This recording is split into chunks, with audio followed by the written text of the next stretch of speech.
Hold on, we got to get the YouTube thing set up here.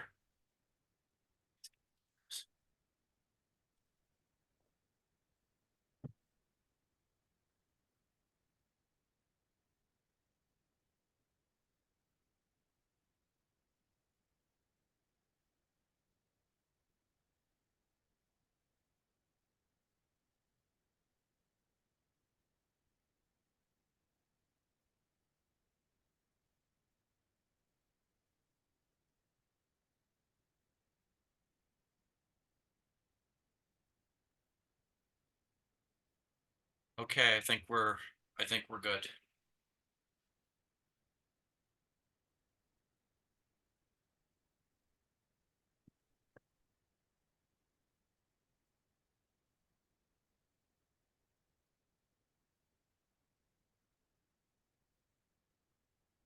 You're on mute, Nora.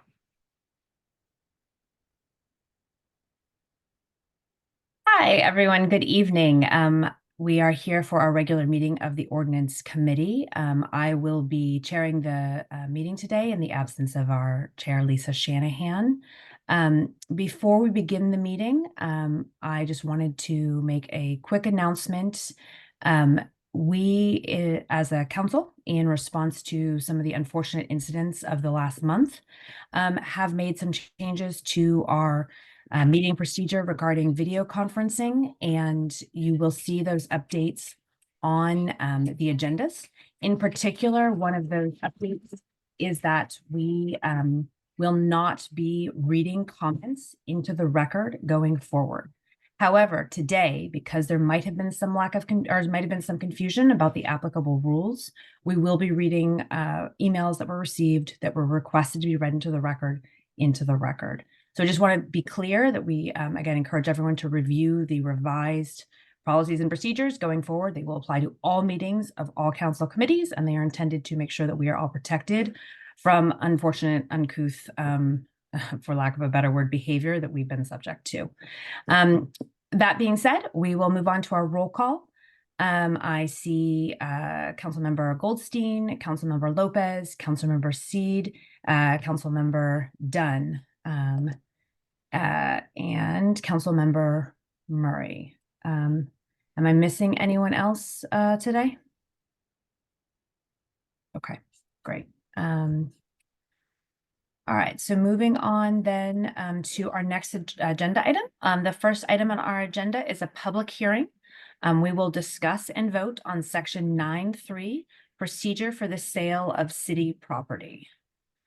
Brian, do we have anyone who is here to speak on these new proposed ordinance on the sale of city property? If Okay. anyone is, oh, go ahead. Yes, I'm sorry. So we have Diane Laura Cho is the only one with her hand raised.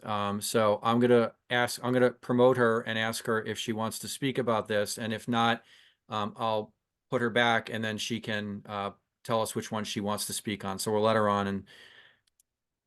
And Diane, if you could lower your hand and please pause. Please give your full name and record, full name and address for the record, and pause before you begin. Okay, yes. Can you hear me? Yes, and again, Okay. we're speaking public comment right now just on section 9-3 procedure for sale of city property. We'll be getting to the other public comments shortly. Okay, thank you. Thank you, Madam Chair and the Ordinance Committee and staff. For the record, my name is Diane Lauricella. I live at 21 Little Fox Lane. Tonight, I plan to speak at least two of the three public hearings on ordinance changes. Tonight, I did review quickly the proposed ordinance, and I feel that the $50,000 amount is too high. I don't know what the magic number is, but I'd like you to reconsider $50,000. That's especially in light of the sale of real property. I do wanted to ask that you consider a caveat that it not be assumed, but that it be part of this ordinance, that you add as a first step that you as an ordinance committee receive the proper appraisal for real property. We had an issue with the most recent $1,000 sale to a Rowayton couple, a well-meaning Rowayton couple, but quite frankly, it was a giveaway, $1,000 for a chunk of land that our Mr. Lowe said was worthless, and it was a wetland, and wetlands are not worthless, number one. Number two, it had been appraised for a much higher amount, and because of it wasn't according to how I read the ordinance, if it's under 50,000, the city would not even have to put this to a public hearing or a legal notice. Now, I may have misread that. So that's why I believe, number one, you need a proper appraisal so that all of you know apples to apples. Number two, $50,000 I feel is too high of an amount. I think that if it's something like 10,000 or 5,000, then it must go to public hearing. Those are just my thoughts on this particular ordinance change. Thank you very much. Thank you, Diane. Thank you. Brian, do we have anyone else to speak on this issue? If anyone else would like to speak on the first item for public comment, which is section 9-3, sale of city property, please raise your hand right now, or we will close public comment as it pertains to the public hearing on section 9-3. Nobody else is raising their hand, Nora. Okay, terrific. Committee members, does anyone have any comments that you want to make on this proposed ordinance before we take a vote? Okay, I will just comment that we have thoroughly discussed this at a number of meetings. We've had feedback from the purchasing agent, from Corporation Counsel, and I think I certainly feel very comfortable that this is the right structure. We have a lot of protections in place with the purchasing agent for these type of sales, and I think I certainly felt very comfortable with that. And Nora, just for the record, Sharon Connors, our purchasing agent, was kind enough to come on to the meeting tonight in case anyone had any questions, so she could answer them. But thank you, Sharon, for stopping by and helping us out here. Thank you, Sharon. We do really appreciate that. Hearing no other comments, I will call for the question. All those in favor of voting to move this ordinance to the Common Council following our public hearing tonight, please signal by raising your hand or vote saying aye. Aye. Okay, that appears to be unanimous. Brian, anything else we need to do to close the public hearing on this item before we move to the next one? No, we can just move. Now that we've had public comment, we've discussed it as a committee. There's been a vote to send it to Common Council, which has been approved unanimously. So now we can move on to the next item, which would be discuss and vote on Chapter 58A, Blight Prevention. So if anyone would like to speak on this matter, please raise your hand. Okay, we have Diane again. So Diane, if you could lower your hand, and again, please state your name and address for the record. Pause for a moment, and then I'll let you know when you can begin. Okay, yes, for the record, my name is Diane Lauricella, 21 Little Fox Lane in Norwalk. Thank you, Diane. You can go ahead. Okay, thank you very much, Madam Chair and Ordinance Committee and staff.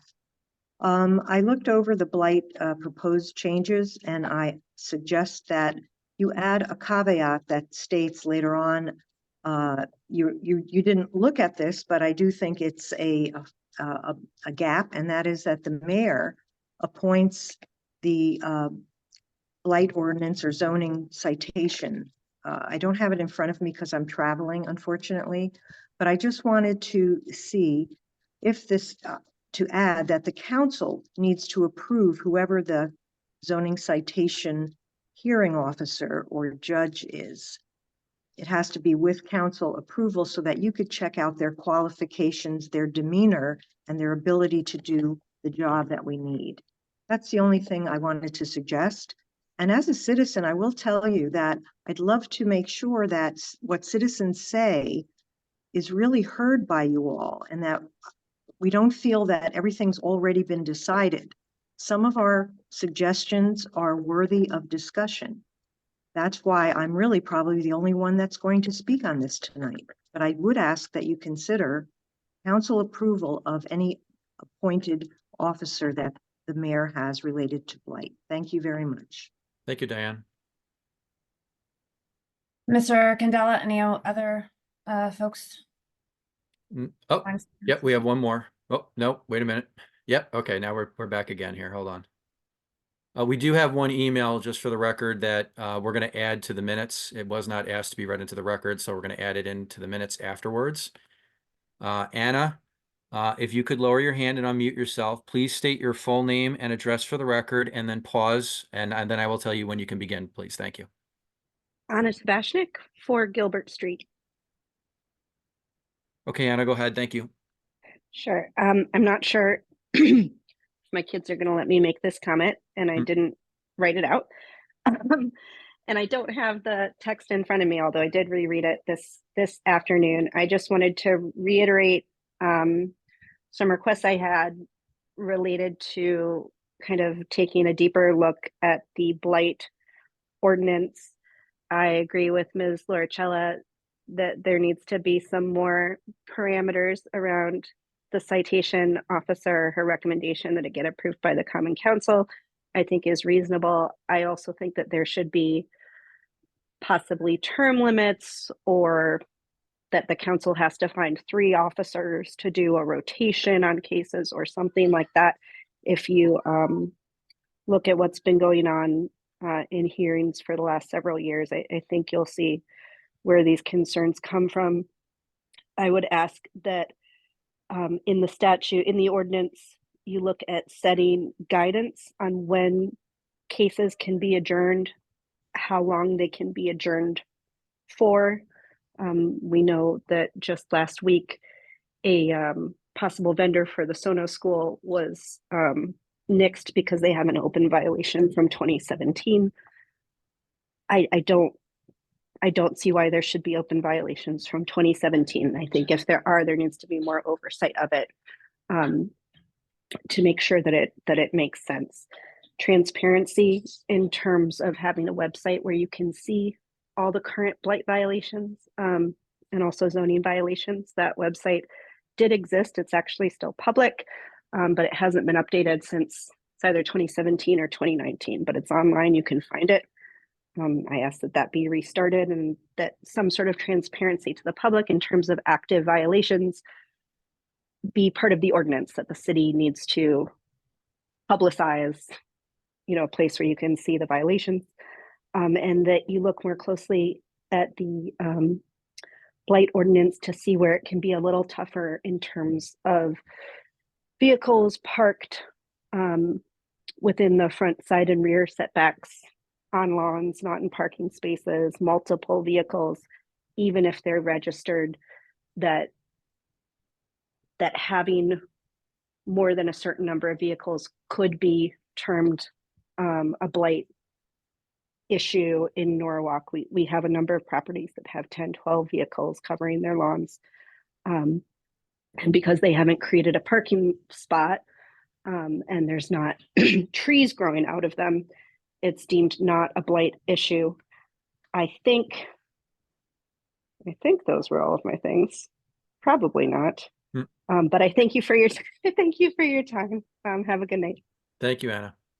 Thank you very much. I was just gonna say, I think we're getting on 3 minutes, but I appreciate you wrapping up there.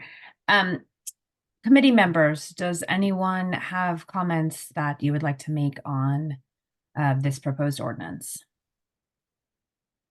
I just want to just quickly commend the efforts. I know that Lisa Shanahan, Jess Vonashak, Bill Ireland, and the team put a lot of work and thought into this, and I think this is a valuable step forward. Others? Ms. Dunn? I think that I agree with Anna and Diane that I think feels to me like it's being rushed, that we could probably have a little more oversight of the blight officer. I know that we've had issues in our neighborhood with people getting blight citations for things that were not actually part of an existing ordinance. So I don't know I don't know how that person is hired or appointed, but I think we need to look at making sure that they're trained properly so that, we don't end up being liable. Because I know that there are some things coming down the pike with some residents who are upset about that aspect of it. And I know that I have watched a lot of the ordinance meetings and the things do go on for way, way too long. And I know, Brian, we talked about the fact that there should be some kind of flow chart with more of a time frame built in to give the ordinance officers more of a toolbox to use. So that's how I feel about it. Thank you. Others?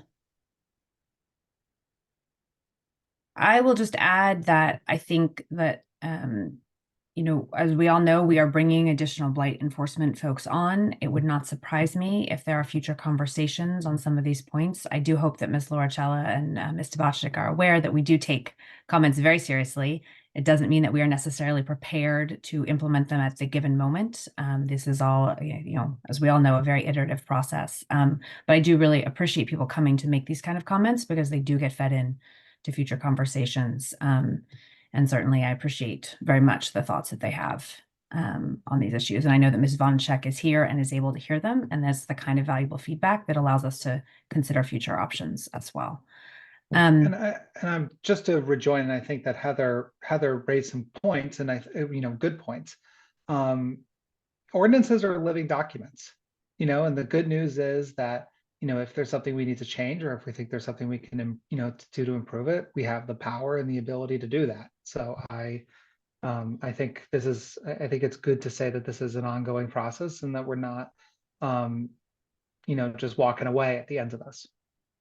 And I think that Ms. Dunn's comments, which express a concern about over-enforcement or enforcement of violations that are not in fact violations, is the necessary counterpoint to Ms. Tabachnik's comments that we are under-enforcing. I think that is exactly the issue that we struggle always with all things, is to get the right balance point, right? And so I think this ordinance is a good step in the right directions. It's correcting some things that have gone uncorrected. It's allowing us to leverage some new things we have under the state changes, and we can continue the conversation. So I appreciate everyone's thoughts on that. Anyone other comments before we call for the vote? Okay, so hearing none, all those in favor, please express by raising your hand or saying aye. To move it to Common Council? Oh, excuse me, pardon me, in order to move this ordinance to Common Council for further vote. Okay. All right, that appears to be unanimous. Yep. So Brian, moving on to the next item. Okay, next item is discuss and vote on ordinance establishing an advisory committee for the reapportionment of Common Council voting districts. Again, for the record, there was a specific request that an email be read into the record, and because this is an ongoing process from a couple of times ago, we're going to read that email into the record and then also attach it to the minutes. Again, going forward, there's new policies now in place that emails that are received are part of the official record, but won't be read in, and they'll be attached to the minutes. But in order to be complete in this process, because we started this before this happened, this email will be read in, but let's open it up to everyone else first and see if anyone else wants to speak on this last matter. We have two people here right now. Go ahead. Right. Brian, while you're doing that, just to clarify to you, in order for emails to be included in the minutes going forward, there will need to be a request that they be included. You're not including every email we receive. So that'll be important. And we do ask people to make sure that they are clear about that in the subject line. Yeah, Thank you. there are directions that you will see on the first page of the agenda, on this agenda and future agendas going forward, that will explain to somebody how to have their written comments put in if they cannot come and speak live. Do we have any member of the public that'd like to speak? If so, please raise your hand. Brian, can I ask a question about that? Sure. Is that for all meetings or just for public comment meetings, or is it All meetings. Yeah. All meetings. All Okay. meetings. All So meetings, including the council meetings, and we realized that there was, the Zoom bombing led some review of this issue. We realized that there were inconsistencies across the different committees, and inconsistencies create problems. So there is now a firm, and it will apply to all committees, firm policy for all committees and the council itself that have the same expectations, and so we'll have clarity, and there will not be inconsistent procedures. And if some of the people in our neighborhood send us things, we can read them, right? If they request that, I get an email from my next door neighbor, I could read it into the minutes if he doesn't really want to do it. I mean, I think your prerogative as a council member is to represent, you have prerogative as a council member to speak as you wish to speak. I just want to make sure that it's okay with everybody. Okay. Yeah, I mean, as it pertains, if people in the past have sent me emails, I respond to them immediately and advise them that their emails will be attached to the permanent record going forward. So yeah, I mean, if somebody sends you something and you think it adds something to the conversation, then you can certainly speak it and provide anybody who you want with credit for those things. It's your prerogative as a council member. Especially people that have communication difficulties speaking and things like that. I think it's important to have that for, the disability awareness of it. Okay. Thank Yes. you. I would encourage you to send that email to Brian so that it can go out to the full committee as well. I mean, we do, again, to be clear, I read all the emails that come in. So, it would be helpful to see it in advance. Then you can send it to Brian, he can send it to the whole committee. Yeah, it's not this committee. I'm just, okay, thanks. So we've been talking a little bit. There's no members of the public that are still here that have raised their hand. So we're going to close. I guess we'll close public comment and then allow the committee members to speak on this ordinance. Did you want to read the email into the record before we speak? That's there? right. Oh, that's right. I should probably do that first. See, this is why it's good to have more than one person. Okay, so this is from Lisa Brinton and also from Fred Williams. Lisa Brinton, Independent Party Chair, 19 Shorefront Park. Fred Williams, Republican Party Chair, 6 Westview Lane. The email will be attached again. Dear members of the Common Council Ordinance Committee, first it says, please read this joint public statement into the record and include in minutes for the February 20th Ordinance Committee meeting. It is also attached as a Word document. Dear members of the Common Council Ordinance Committee, as chairs of the minority parties in Norwalk, we remain grossly disappointed in the public statements and votes by Democratic members of the Ordinance Committee regarding the selection process for convening the Reapportionment Advisory Committee for changing the voting boundaries in the city of Norwalk. The process being forwarded to the full council in record time, we might add, forcefully and deliberately signals to the public that you have absolutely no intention of allowing 45% of the public, including Democrats, Republicans, independents, and unaffiliated voters, to have any voice in redrawing Norwalk's electoral district boundaries. Committee members' response to the minority leader and independent council member is unacceptable. When she asked that the document reflect more than lip service for inclusion of diverse perspectives, the response was to try and gaslight her into believing that the goal of the Democrat majority is to create a nonpartisan committee. The 45% of us in the minority know better than to believe the redistricting committee will composed of anything but acceptable insiders when the authority to put forward names rests in the hands of one person.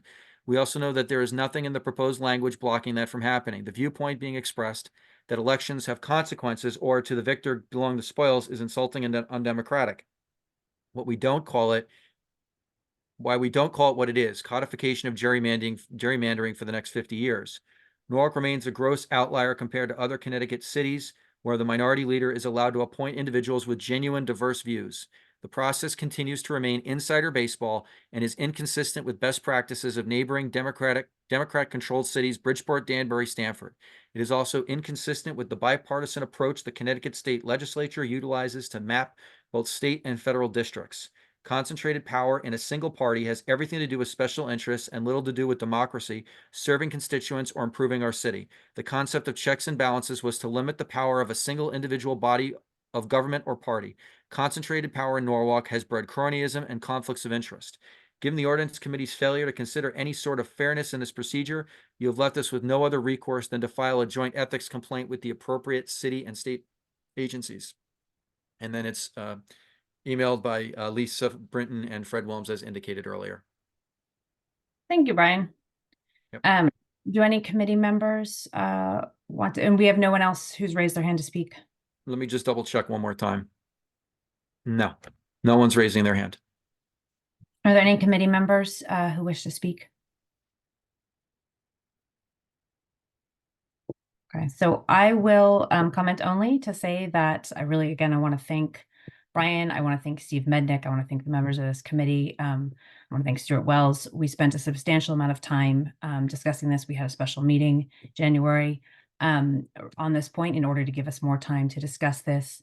I want to stress this, lest there be any confusion, that the committee that is being appointed is a committee that in fact has no political party as a majority. There will be no more than 3 members of any political party, and that will necessitate the appointment, given that there's 7 people, of at least one, if not more people who are registered as unaffiliated or independent. So this will not, in fact, be a bipartisan committee because this is not a bipartisan city. Our stats actually are that our unaffiliated voters are a very substantial block. And that is one of the many reasons that this committee did not feel that the quote unquote bipartisan approach was actually in fact appropriate for this city. I will also want to reiterate that this ordinance requires redistricting every 10 years. So there will be a new committee every 10 years. Unless there be any confusion, I believe there's some reference to this lasting longer than that. So this is a 10-year redistricting. In future years, it will be done following the census, as is done everywhere else. I'm really grateful for the hard work of everyone coming to a nonpartisan solution that, again, does not give any political party a majority on this committee in order to strive for a nonpartisan redistricting. That, again, given the limits that we've set forward, including the intent to respect historical boundary lines as much as we can while maintaining our constitutional obligations to ensure that every citizen has an equal vote. I think that this committee, based again on models that exist in other towns in Connecticut, will do good work for our city. If no one else has any comments, then we will call for the vote on the question to move this to the Common Council. Okay, so seeing none, anyone that would like to vote aye can do so by raising their hand or saying aye. Okay, all those opposed have the same right. Okay, so I see 5 committee members in favor and 1 committee member, Ms. Dunn, in opposition. Brian, I believe that concludes our public hearings for the evening. That is correct. The last thing on the agenda right now is the acceptance of the January 30th, 2024 special meeting of the Ordinance Committee. And Has anyone had a chance to take a look at those minutes? I will put them up on the screen. In case anyone has any changes, I can make them. Great. And I think, Brian, that we need to call for a motion. Yeah, we have call for well, first let's see if there's any changes, and then we can call for a motion to approve the minutes as amended. Okay. I did see some typos. Okay. Let me, I'm going to take it off the screen so I can make those changes as we're all going through them. And then when I'm done, I can put them up on the screen and everyone have a chance to take a look at what I've done. So please go ahead. So I think it's the second or third to last paragraph. It says Miss Murray called for a roll call vote. On which, on page 7 or? Unfortunately, it's not open for me. It was the second page of the minutes. Yeah, I Second believe page of the minutes. That's correct. It says Okay, Miss hold on. Murray called for a roll call vote.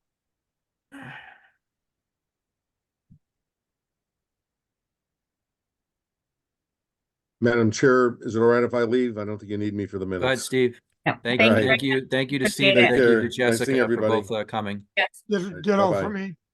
Thank you, Yes, Stuart. Yes, Appreciate take care, it. Stuart. Okay, I have this up here. I'm going to look for Murray and see where it might Yep, show it's up on the here. next It's on page 6. There it is. Miss Murray requested a roll call vote. Go ahead. Right, that whole sentence probably could be struck because it actually talks about Miss Dunn doing that in the paragraph underneath. So Miss Dunn had called for it. So right where it says right after Stratford, it probably can just start. The she could just be changed to Miss Murray said that after Mr. Williams spoke, she felt that going back to the mayor would be a balanced, fail-safe process. And I would say said that after Mr. Williams spoke and researching the Stratford structure, Stratford's fail-safe structure, she felt that going back to the mayor would be a balanced, fail-safe approach. Okay, got it. And then I thought the rest was correct from there. Okay. Anyone else have any other changes or corrections? Yeah.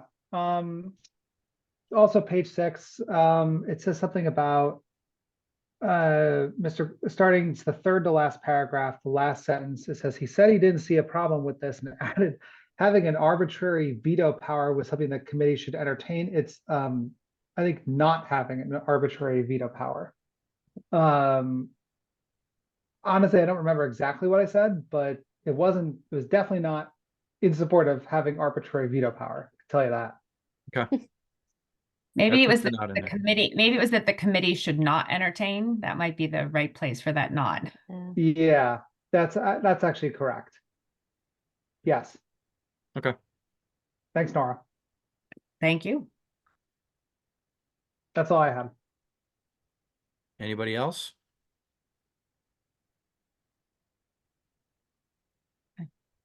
All right, so seeing no other corrections, I will call for a vote. All those in Wait, wait, favor. wait, wait. Someone's got to Oh. make the motion. Yeah, Oh, someone's gonna make a sorry. motion to approve the minutes as amended. All right, Melissa? Melissa Murray is making the motion to approve the minutes as amended. All those in favor, please signal by raising your hand or saying aye. All those opposed? Okay, the motion passes unanimously. We have approved our minutes as amended. And I believe that concludes our business for tonight. Yeah, so just for the record, all three ordinances that were up for public hearing have been moved to Common Council, and the special meeting minutes from the January 30th meeting have been amended and approved. So those changes will be made and added to the city website. And the other items will be placed on the February 27th, 2024 Common Council agenda. Great. Thank you very much, Brian. Really appreciate it. Thank you all for your time tonight. Thanks, everybody. Have a good night. Bye.